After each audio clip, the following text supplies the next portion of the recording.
Salve galera, sejam todos muito bem-vindos ao canal Gigantes por Tradição FC.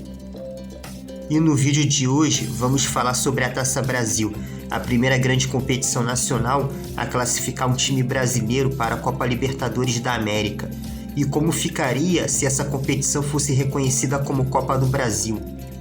Antes de começarmos o vídeo, eu peço seu like, pois ele é muito importante para o YouTube levar esse vídeo ao alcance de mais pessoas. E peço que se inscreva em nosso canal, pois a sua inscrição é muito importante para o crescimento do canal. E ative o sino das notificações para a plataforma manter informado sobre os próximos vídeos. E ajude o canal a crescer compartilhando com seu amigo e nos grupos das redes sociais. E agora vamos direto ao assunto de hoje.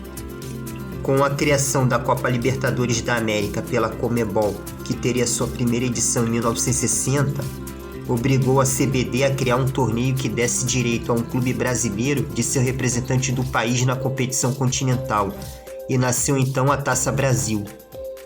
A Taça Brasil passou a ser disputada no lugar do deficiário Campeonato Brasileiro de Seleções Estaduais, e foi disputada integralmente no sistema de mata-mata, entre 1959 e 1966, com as edições de 1967 e 1968 adotando um modelo híbrido, com mata-mata e pontos corridos em algumas zonas de grupos na fase classificatória.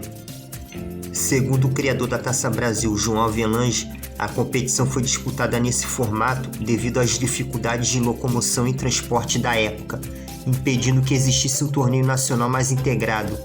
A Taça Brasil reunia as equipes campeãs estaduais do Brasil. A Taça Brasil teve sua origem no Congresso da Confederação Sul-Americana de Futebol, a Conmebol, realizado no Rio de Janeiro em 1958, onde ficou definido que haveria a participação de todos os campeões nacionais dos países sul-americanos. A proposta criada para a Taça Brasil em 1959 tinha como único objetivo medir forças e colocar em disputa as equipes campeãs estaduais do Brasil, e aquele que fosse o campeão seria o representante do Brasil na Libertadores. Haja vista que apenas clubes cariocas e paulistas tinham acesso às competições mais relevantes na época, como o Torneio Rio-São Paulo, e as competições mais cobiçadas pelos clubes cariocas, paulistas e europeus, que eram as competições intercontinentais conhecidos na época como Pequena Taça do Mundo, e foram elas: a Copa Rio Internacional em 1951 e 1952, o Torneio Octogonal Rivadavia Correia Meia em 1953, o sucessor da Copa Rio, e o Torneio Marcos Pérez Jimenez, conhecido como o Torneio Mundial de Caracas, que foi disputado entre 1952 e 1959, com as edições de 1960 a 1975 perdendo o valor de Mundial de Clubes, com a criação da Copa Intercontinental, disputada entre os campeões da Copa Libertadores da América e o campeão da Liga dos Campeões da Europa. Somente as equipes do eixo Rio-São Paulo participavam das competições interestaduais e torneios internacionais relevantes para a época, enquanto as demais se limitavam apenas em disputar os campeonatos de seus estados ou raramente eram convidados a participar de um torneio de pré-temporada.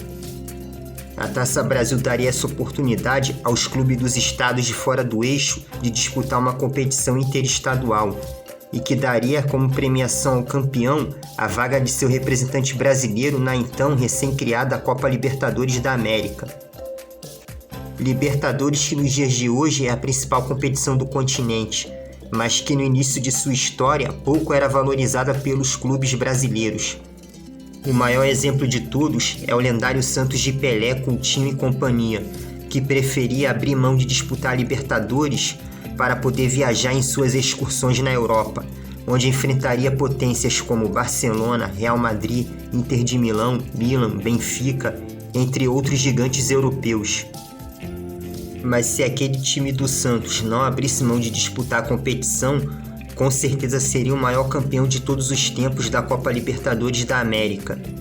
Mas voltando ao foco Taça Brasil, a competição era disputada entre todos os campeões estaduais. Na primeira fase da competição, os clubes eram divididos por região, como por exemplo, o Grupo do Norte, que era composto por clubes da região Norte. Grupo do Nordeste, que era o grupo composto por clubes da região Nordeste. Grupo Centro-Oeste, que era o grupo composto por clubes da região Centro-Oeste. Grupo do Sul, que era composto por clubes da região Sul. E Grupo da região Sudeste, que foi disputado por clubes dos estados do Espírito Santo, Minas Gerais e clubes do interior do estado do Rio de Janeiro.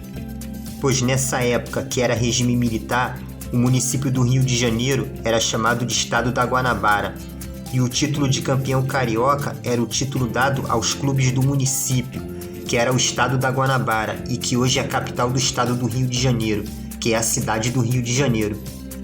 Tanto o campeão paulista quanto o campeão carioca já entravam direto na semifinal, sem precisar jogar as fases iniciais. O clube que vence os clubes de determinadas regiões avança para a fase seguinte e enfrenta os clubes de outras regiões em jogos de mata-mata, e só enfrentando os campeões carioca e paulista nas semifinais.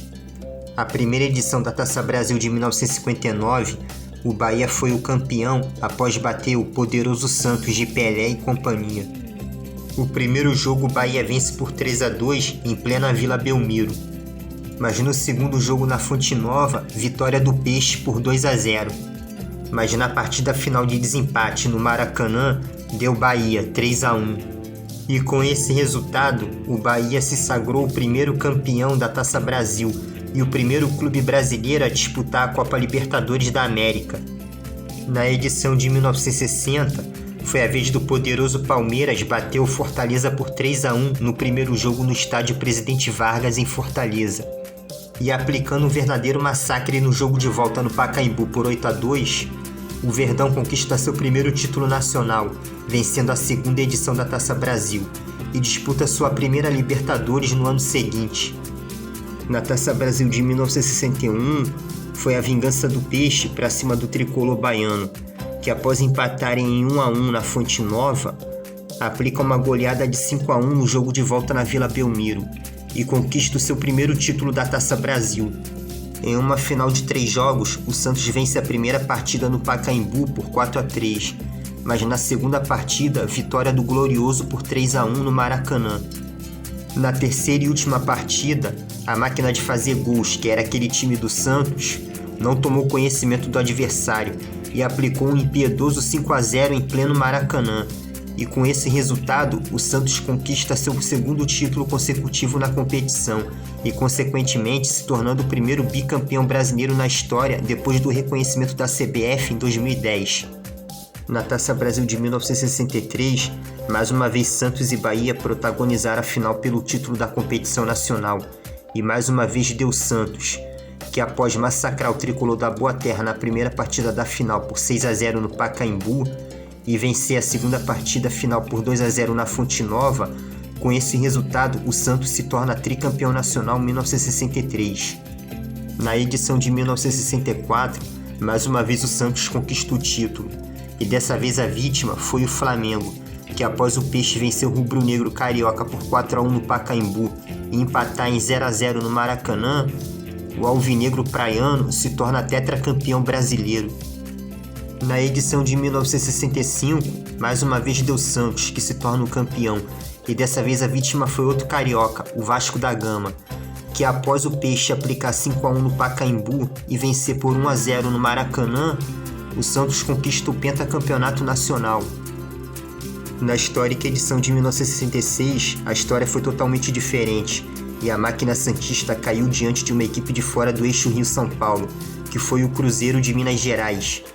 Jogando de forma surpreendente, o Azulão de Minas Gerais aplica um histórico 6-2 no Mineirão no jogo de ida e vence por 3-2 no jogo de volta dentro do Pacaembu, com o Cruzeiro faturando seu primeiro título nacional. E com essa conquista do Cruzeiro, assim como a do Bahia anos antes em 1959, ficou bem claro que o futebol brasileiro não se resumia apenas ao eixo Rio-São Paulo. Em 1967, com a criação do torneio Roberto Gomes Pedrosa, chamado de Taça de Prata, despertou muito mais interesse dos clubes do que a Taça Brasil, que serviu apenas para dar ao clube vencedor a vaga de representante brasileiro na Copa Libertadores do ano seguinte. O campeão da Taça Brasil de 1967 foi o Palmeiras, que conquistou o bicampeonato da competição e o binacional, ao bater o Náutico por 3-1 na Ilha do Retiro e vencer o jogo de volta por 2-1 no Pacaembu. E curiosamente, meses depois, o Verdão ainda conquistou o tricampeonato nacional, ao vencer também naquele ano a primeira edição do torneio Roberto Gomes Pedrosa, a Taça de Prata. A desvalorizada edição de 1968 só terminou em outubro de 1969, devido a problemas de calendário e principalmente ao impasse ocorrido no confronto das quartas de final entre o Botafogo e o clube de Santa Catarina Metropol, e acabou atrasando a competição em 4 meses. E com isso, a vaga dos representantes brasileiros na Copa Libertadores de 1969 foi destinada aos campeões e vice do torneio Roberto Gomes Pedrosa, a Taça de Prata. A grande final da edição de 1968 ficou por conta de Botafogo e Fortaleza, que após empatarem 2-2 no estádio Presidente Vargas, o Botafogo vence por 4-0 no Maracanã e se torna o último campeão da Taça Brasil e conquista o seu primeiro título nacional em 1968. A Taça Brasil foi reconhecida como um campeonato brasileiro pela CBF em 2010, assim como o torneio Roberto Gomes Pedrosa, a Taça de Prata.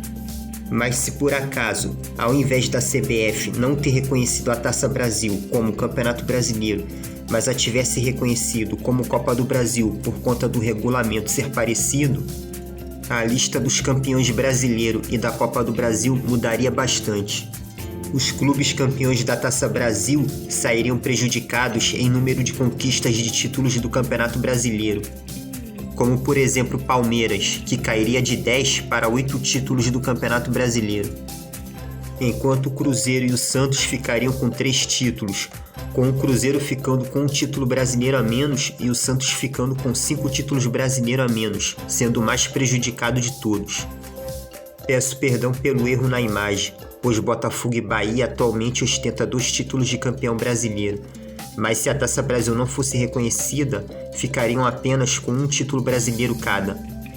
Em contrapartida, esses clubes que teriam menos título do Campeonato Brasileiro teriam mais títulos da Copa do Brasil, com o Bahia e o Botafogo conseguindo esse inédito título em suas respectivas salas de troféu, e com o Palmeiras e o Santos liderando em número de conquistas de Copa do Brasil ao lado do Cruzeiro, ficando assim a lista dos campeões da Copa do Brasil, caso a Taça Brasil fosse reconhecida como Copa do Brasil.